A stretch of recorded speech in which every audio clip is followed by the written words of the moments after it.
ज़िलहिज्जा के 10 दिनों की फ़जीलत के ताल्लुक़ से रसूलुल्लाह सल्लल्लाहु अलैहि वसल्लम का इरशाद है कि अल्लाह तबारक व तआला की इबादत के लिए इन 10 दिनों से बेहतर कोई ज़माना नहीं। मज़ीद नबी पाक अलैहिस्सलातु वस्सलाम ने ये भी फ़रमाया कि इन 10 दिनों में से एक-एक दिन का रोज़ा रखना 1 साल के रोज़ों के बराबर सवाब रखता है, और एक रात की इबादत करना शब-ए क़द्र की रात में इबादत करने के बराबर सवाब रखता है। मज़ीद 30वें पारे में जो सूरा है सूरतुल फ़ज्र,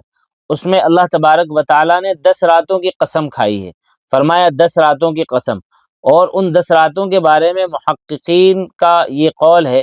कि ये 10 रातें वो ज़िलहिज्जा की 10 रातें हैं। और 9वीं ज़िलहिज्जा के ताल्लुक़ से ख़ास तौर से अल्लाह के रसूल सल्लल्लाहु अलैहि वसल्लम का ये फ़रमान है कि ये एक दिन का रोज़ा 1 साल के पिछले और 1 साल के अगले गुनाहों का कफ़ारा बनता है।